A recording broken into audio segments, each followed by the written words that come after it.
जीवन खत्म हुआ तो जीने का ढंग आया। जीवन खत्म हुआ तो जीने का ढंग आया। जब शम्मा बुझ गई तो महफिल में रंग आया। जब शम्मा बुझ गई तो सब लोगों का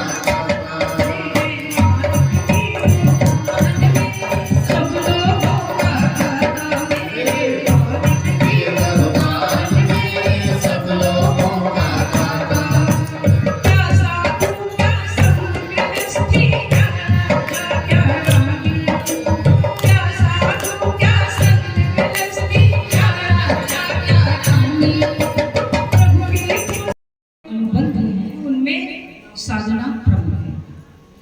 3 अनुबंध है रक्षा सूत्र के साथ जुड़े हुए: साधना, उपासना, आराधना। साधना अर्थात अपनी चित्त वृत्तियों को साधने के लिए उपचार करना।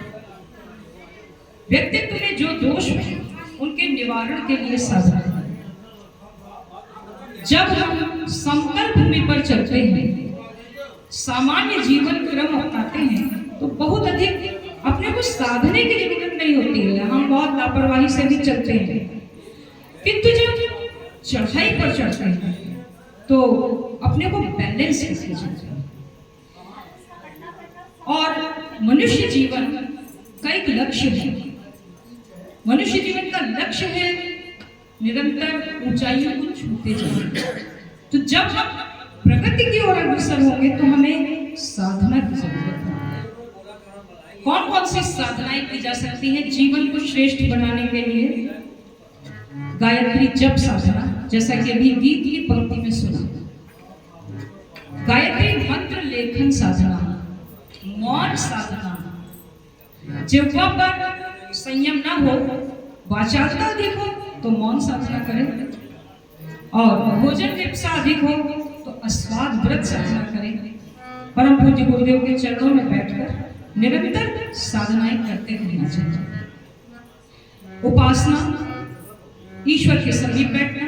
अपने घर में एक पूजा स्थल लगभग सभी के घरों में बना हुआ है। इसमें सब परिवार बैठना, प्रातः काल नहीं तो सायंकाल बैठना। अपने बच्चे के साथ घर में जितने भी मेंबर हों, बुजुर्ग हों, बच्चे हों, सबको लेकर के बैठना। सुबह सबकी दिनचर्या ऐसी होती है कि एक साथ नहीं बैठ पाते हैं, तो सायंकाल को अवश्य बैठें। इससे बच्चों में अच्छे संस्कार बनते हैं।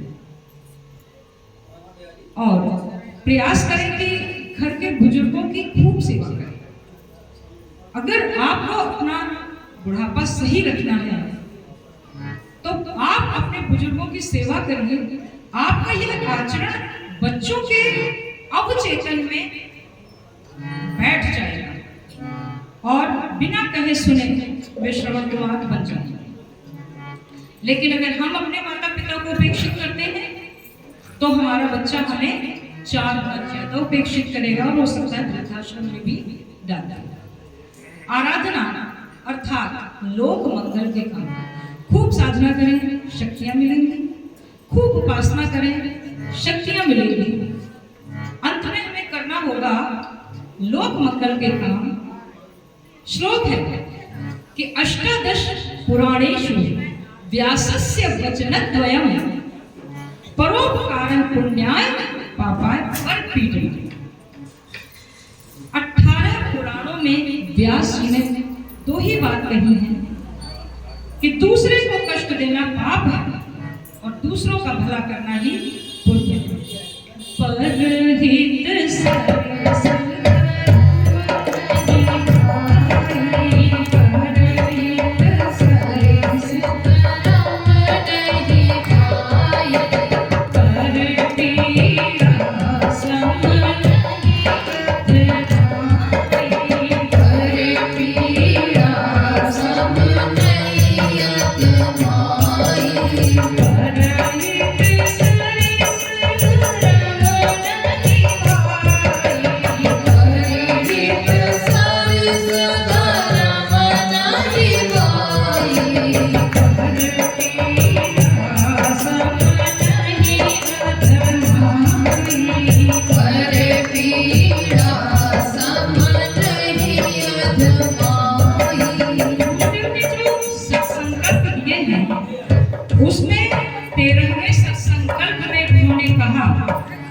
कि संसार में सत प्रवृत्तियों के पुण्य प्रसार के लिए अपने समय, ज्ञान, पुरुषार्थ और प्रभाव एवं धन का एक अंश नियमित रूप से लगाते रहेंगे।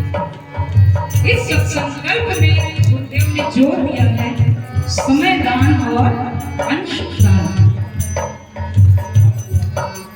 ये जो आज इतना सुंदर कार्यक्रम यहाँ पर जो हो रहा है, ये कुछ लोगों के समय दान का और अंश दान का ही प्रतिफल है, जिसके पीछे उनकी प्रगाढ़ भावनाएं हैं।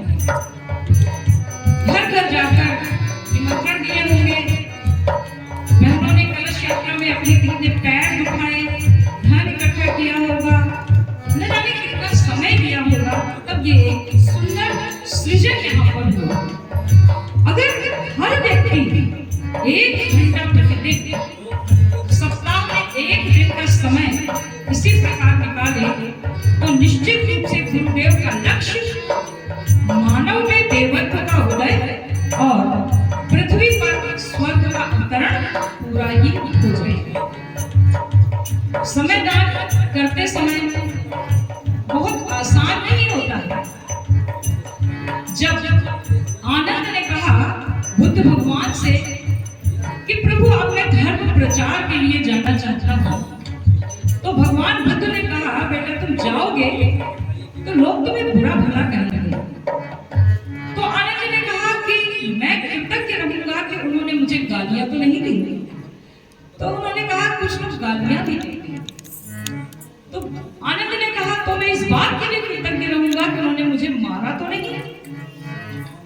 तो भगवान बुद्ध ने कहा कुछ लोग तुम्हें मार भी सकते हैं। तो आनंद ने कहा कि मैं इस बात के लिए कृतज्ञ रहूंगा कि उन्होंने मेरे प्राण नहीं हरे।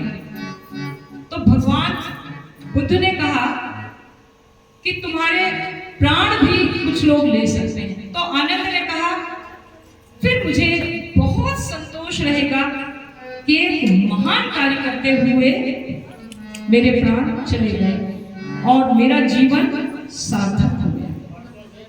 समर में घाव खाता जो, समर अर्थात युद्ध, समर में घाव खाता जो उसी का मान होता है।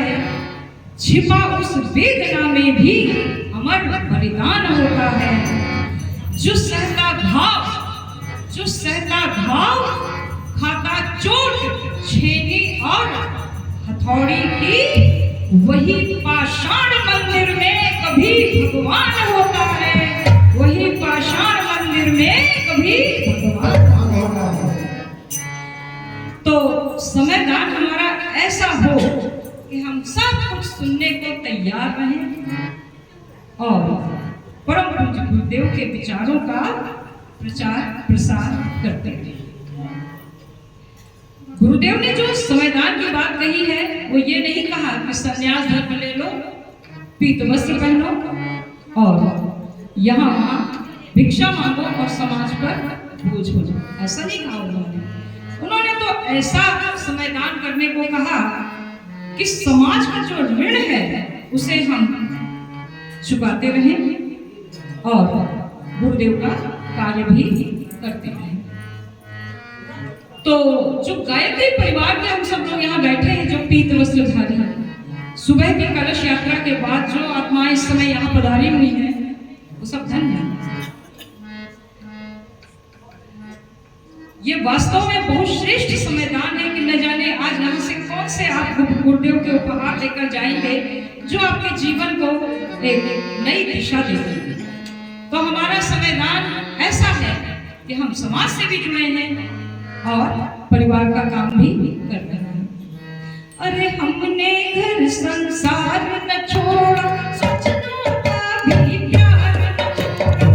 हमने घर संसार न छोड़ा, सपनों का भी प्यार न छोड़ा। चढ़ा हुआ है जिस कारण मंगल सारा संसार न छोड़ा। चढ़ा हुआ है जिस कारण मंगल सारा संसार न छोड़ा। अपनी जैसी लगी हमें तो, अपनी जैसी लगी हमें तो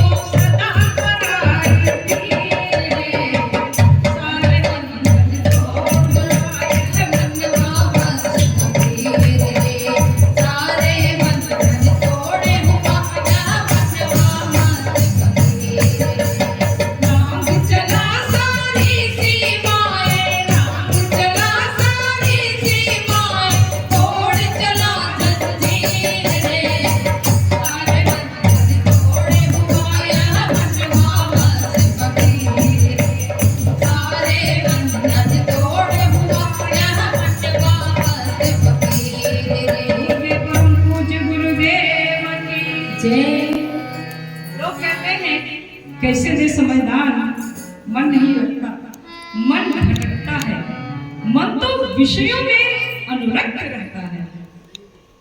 कोई बात नहीं।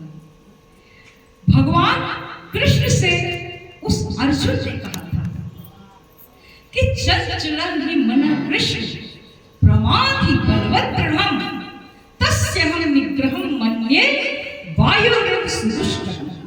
हे कृष्ण, ये मन बड़ा चंचल है, वायु के समान, पकड़ने के समान मैं इसका दमन करना बहुत ही दुष्कर मानता हूं। तो भगवान कृष्ण ने उससे ये नहीं कहा कि नहीं अर्जुन ऐसा नहीं है, उन्होंने कहा असंशय महाबाहो मन दुर्निग्रहं चलम् अभ्यासेन तु कौन्तेय वैराग्येण च वशीभूतम्। अभ्यास और वैराग्य से इसे वश में किया जा सकता है। एक दिन दीपयज्ञ में आने से जीवन बदल जाए, ऐसी संभावना तभी है जब पूर्व जन्मों के कुछ बीज हो जाए, अन्यथा बार बार हमें इस वातावरण में आना ही होगा, बार बार इस वातावरण में आना ही होगा, समय दान करते रहना होगा। बहुत सारी ऐसी चीजें पता चलेंगी जो जीवन बदलने में सहायता करेंगी। एक राजा थे, जैसा कि हर कहानी में राजा शिकार खेलने जाता है, मार्ग भूल जाता है और मार्ग भूलकर किसी झोपड़ी में विश्राम करता है। वैसा ही थी। उस लकड़हारे ने राजा का खूब सत्कार किया, जिसने राजा को आश्रय दिया। राजा ने पूछा क्या करते हो? बोला लकड़ियां काटता हूं और बेचा करता था, अब वृद्ध हो गया हूं, लकड़ियों का इतना बोझ उठाया नहीं जाता, तो लकड़ियों का कोयला बनाकर बेच देता हूं, दाम ठीक ठाक मिल जाते हैं, बोझ कम रहता है। सुबह राजा जब जाने लगे तो उसको चंदन का एक बाग उपहार में दे दिया। तो लकड़हारा बड़ा प्रसन्न हुआ, बोला कि भगवान जी आपने बहुत अच्छा किया, आसपास लकड़ियां रह नहीं गई हैं और दूर के वनों पर ठेकेदारों का कब्जा हो गया है, अब मेरा बाकी जीवन प्रसन्नता से गुजर जाए। वो चंदन की लकड़ियों का कोयला बनाता, बाजार में बेच जाता। काफी समय इसी तरह व्यतीत हुआ। एक बार लगातार कई दिन बारिश होती रही और कोयला बनाना संभव नहीं रहा, तो वो चंदन की लकड़ियां ही लेकर बाजार में चला गया। जब वो वहां बैठा उन लकड़ियों के साथ, तो आसपास का वातावरण सुगंधित हो गया। लोग आते उससे लकड़ी का भाव पूछते, तो वो कह देता जो मर्जी वो दे दो, मुझे कुछ पता नहीं है, मेरी गीली है लकड़ियां। लोग बहुत धन देकर उसका चंदन खरीद के ले गए। अंत में उसने ग्राहक से पूछा कि भाई ये बताओ, ये गीली लकड़ियां हैं, इनका इतना मूल्य क्यों मिल रहा है मुझे? उसने कहा ये बेशकीमती बहुत अच्छी गुणवत्ता का चंदन है। तो लकड़हारा माथा पीट के रह गया कि मैंने पूरा जीवन खत्म कर दिया, कोयला बना बनाकर लकड़ियों का, चंदन का कोयला बना बनाकर। अब समझ में आया, और अक्सर ऐसा होता है, जीवन खत्म हुआ तो जीने का ढंग आया। जब शम्मा बुझ चली तो मैं फिर आया। तो लकड़हारे ने कहा चलो अब भी कुछ वृक्ष बचे हैं जिनके सहारे मेरा जीवन कट जाएगा। तो हम सभी वो लकड़हारे हैं जिसने अपने जीवन के बहुमूल्य क्षणों का दुरुपयोग कर कोयला बनाया, और हम जिस दिन चेत जाए उस दिन अपने स्वर्णिम जीवन का सदुपयोग कर सकते हैं। आइए सुनते हैं रेखा जी से गीत, जीवन खत्म हुआ जीने का ढंग।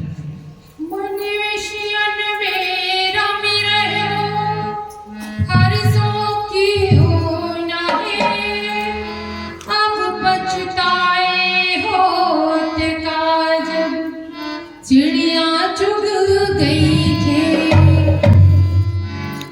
जीवन खत्म हुआ तो जीने का ढंग आया।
बोले परम पूज्य गुरुदेव की जय। तो इसके पहले कि शम्मा बुझे, हम अपने जीवन का सदुपयोग कर लें।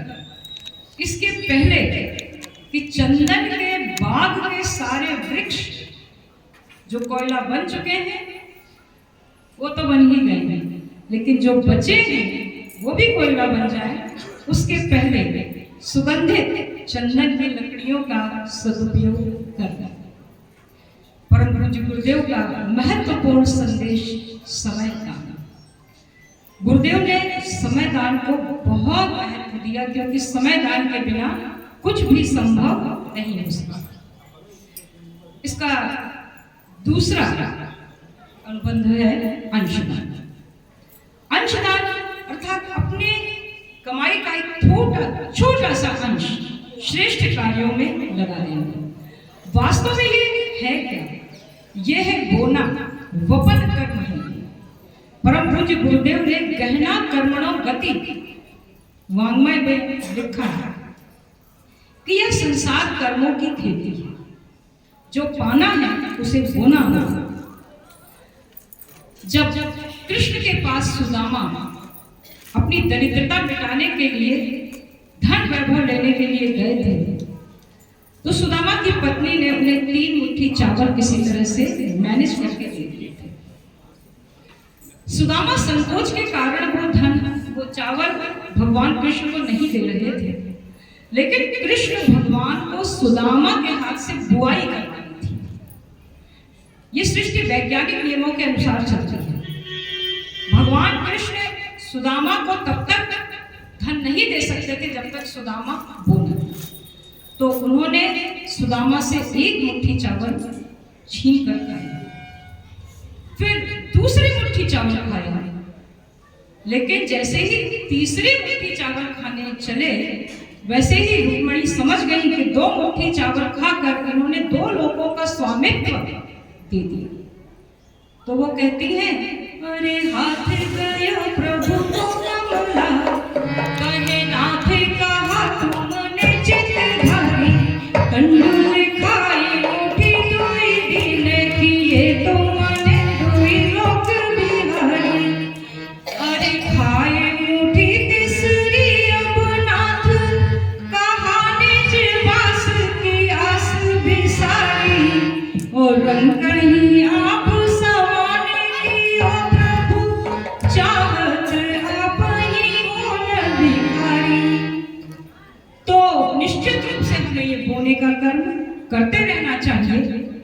एक बहुत सुंदर खेत यहाँ तैयार हुआ है, इसमें हमें कुछ न कुछ अपना अंशदान लगाते रहना चाहिए, ताकि जीवन सार्थक हो। और इसका हिसाब कौन रखेगा? मेरे मालिक की दुकान में सब लोगों का खाता, मेरे मालिक की दुकान में सब लोगों का खाता, जैसी जो मैं करनी करना वैसाही बन जाता। मेरे मालिक की दुकान में सब लोगों का खाता, मेरे मालिक की दुकान में सब लोगों का खाता, मेरे मालिक की दुकान में सब लोग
शांति कुंज द्वार की जय।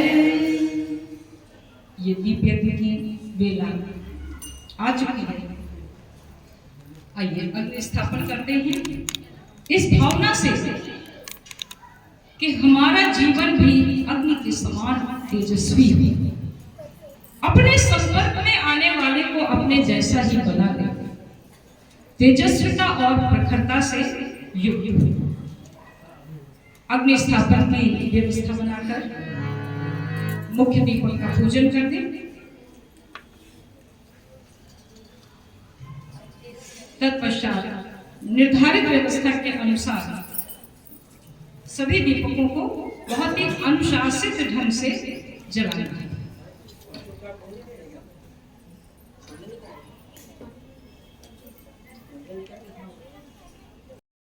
पूजनम अग्नि स्थापना से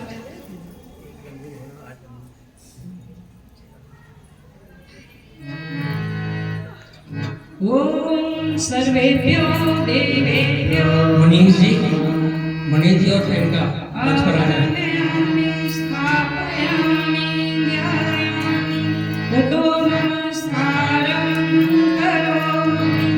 गंधाष्टम पुष्पम दीपम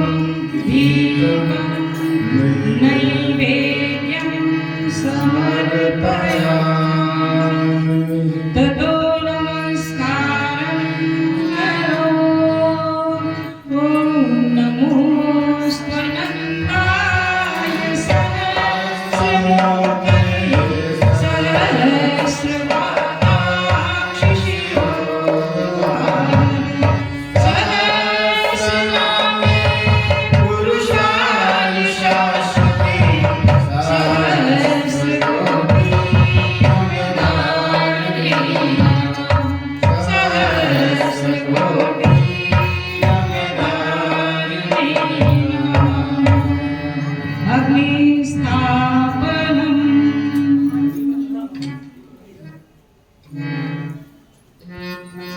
अग्निस्थापन का मंत्र बोला जा रहा है। ओम अग्नेयस्फुरताय अस्मान् विश्वानि देवयुगानि विद्वान् यो भस्मज्जुहोराणेनो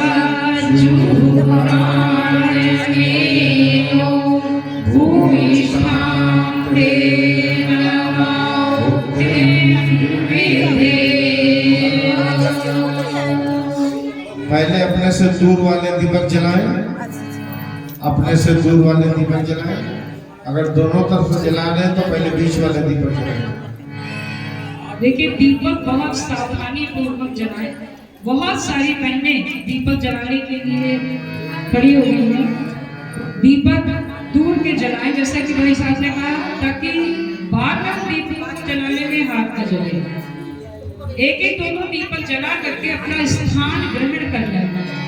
अपने कपड़े बचाते रहे। सिंथेटिक साड़ियां हैं, दीपकों से बहुत दूर। कुछ कार्यकर्ता भाई कृपया यही देखते रहे कि कहीं कुछ असावधानी तो नहीं हो रही है। ऊपर वाले पहले जलाना। आइए गायत्री स्तवन द्वारा अंतिम पंक्ति भाई शुभ ज्योति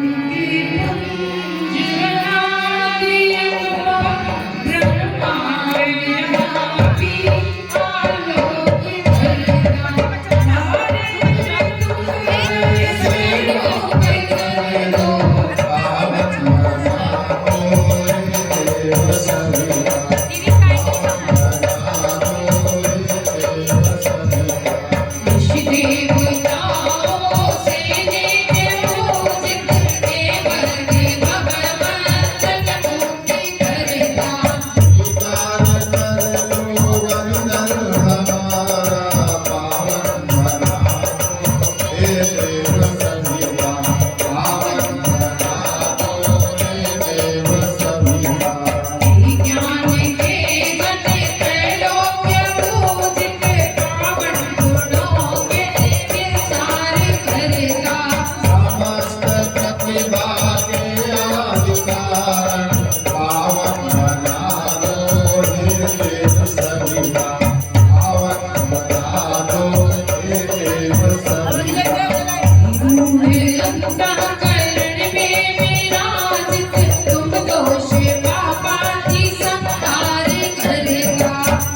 धर्म का बोध हमको करा दो, पावन बना दो हे देव सभी का, पावन बना दो हे देव सभी का।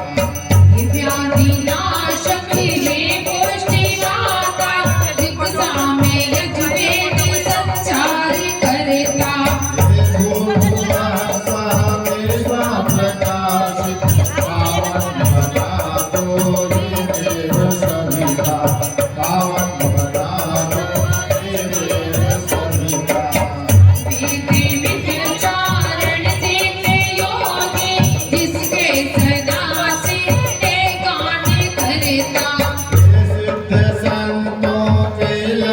श्वासन पावन बना दो हे देव सभी का, पावन बना दो हे देव सभी का। विश्वमानव से आदि पूजित, नश्वर जगत में शुभ ज्योति करता।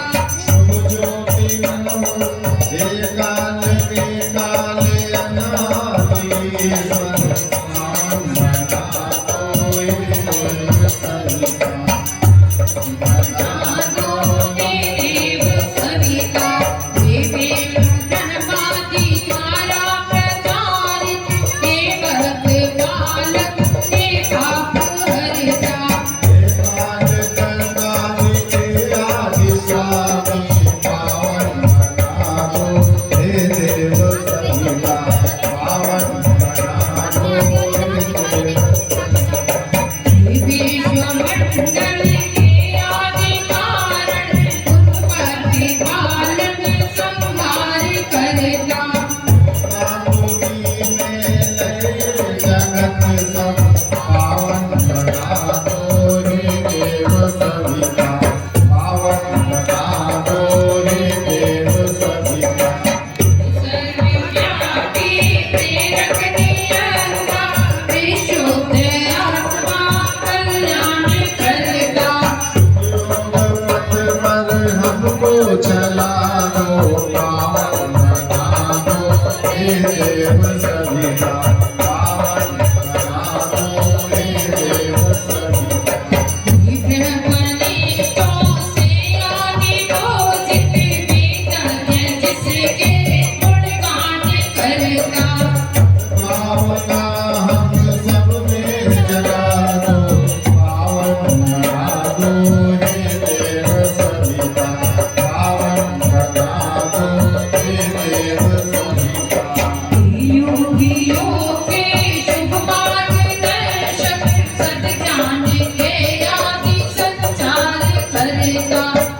पाप स्वीकार लो हम सभी का, पाप स्वीकार लो हम सभी का, पावन बना दो हे देव सभी का, पावन बना दो हे देव सभी का, पावन बना दो हे देव सभी का, पावन बना दो हे देव सभी का, पावन बना दो हे देव सभी का। बोले सविता देवता की जय।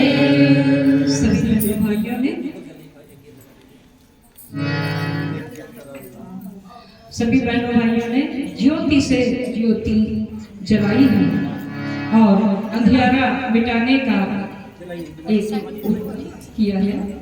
आइए गुरु से प्रार्थना करते हैं।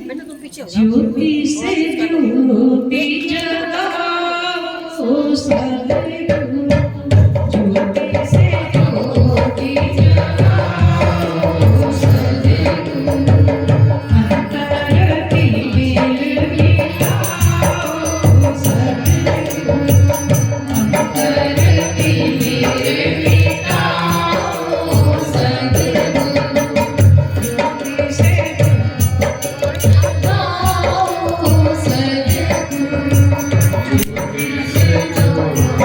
जगा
सभी लोगों का स्थान ग्रहण कर लें। दीपक जल चुके हैं।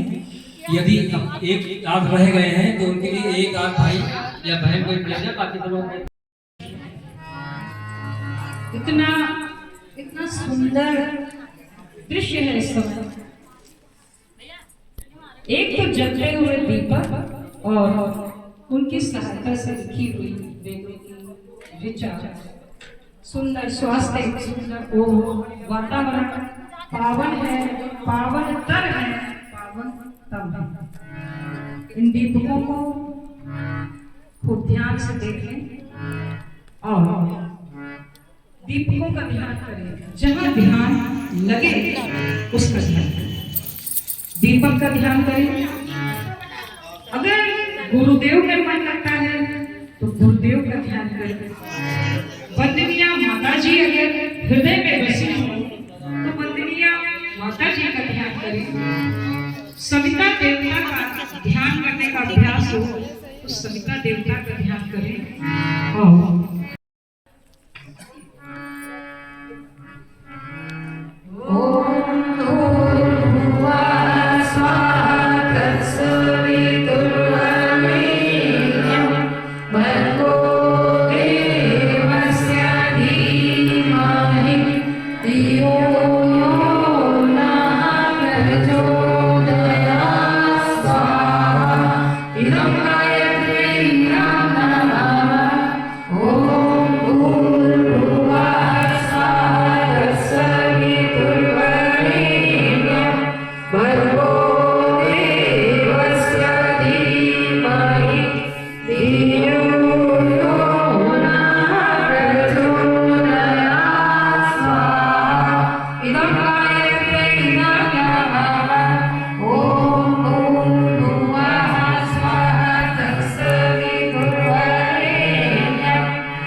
धियो यो